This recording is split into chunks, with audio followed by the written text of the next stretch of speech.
Bencana banjir sudah menjadi rutinitas bagi kita di musim penghujan. Bahkan, banjir di Indonesia dapat dikategorikan menjadi beberapa jenis, seperti dikutip dari buku Analisis Bencana untuk Pengelolaan Daerah Aliran Sungai. Bencana banjir dibedakan menjadi banjir perkotaan, banjir bandang, dan banjir rob. Banjir bandang, atau yang juga dikenal dengan istilah flash flood, biasanya dikontrol oleh karakteristik daerah aliran sungai atau DAS, dan curah hujan dengan intensitas yang tinggi. Banjir jenis ini merupakan jenis banjir dengan jumlah kerusakan terbesar, bahkan hingga timbulnya korban jiwa.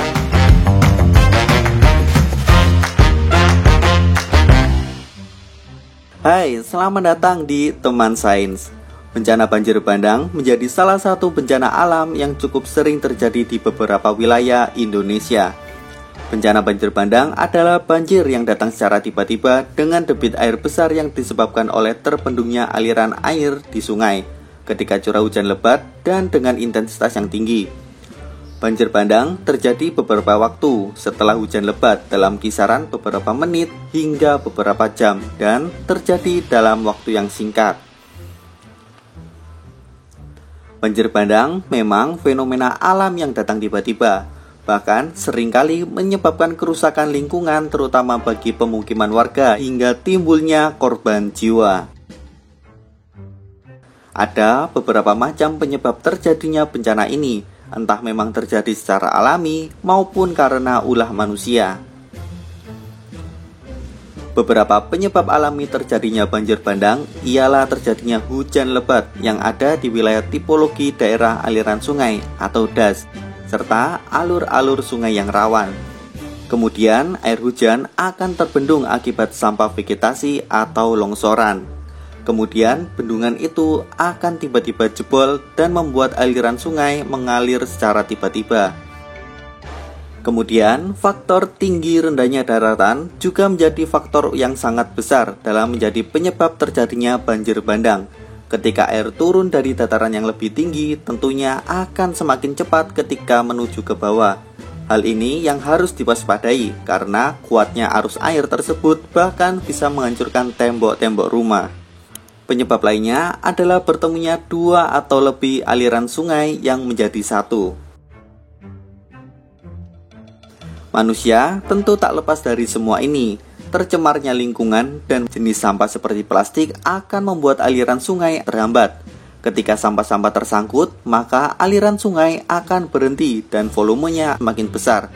Maka hal itu berpotensi dalam menimbulkan efek berupa tekanan yang sangat besar di aliran sungai. Kemudian, penebangan hutan liar dan bangunan di daerah resapan air bisa membuat air hujan tersebut tidak dapat diserap dengan sempurna. Maka akan meningkatkan resiko banjir bandang, terutama jika pusat dari banjir tersebut ada di perbukitan. Sebagai masyarakat, tentunya kita harus waspada akan datangnya bencana alam, termasuk banjir bandang. Dan berikut adalah cara-cara yang bisa dilakukan sebagai pencegahan terhadap banjir.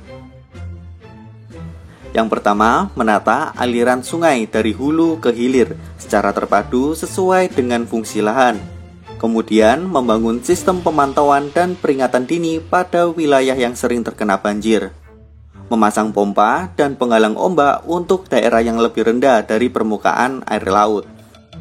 Hindari membangun rumah di dekat aliran sungai, serta bekerja sama dengan aparat setempat membersihkan lingkungan sekitar, terutama pada saluran air atau selokan agar terhindar dari sampah. Jika kita berada di area tergenang banjir, tentu ada hal-hal yang bisa dilakukan sebagai langkah awal evakuasi. Yang pertama, matikan listrik di dalam rumah dan hubungi petugas PLN untuk mematikan aliran listrik.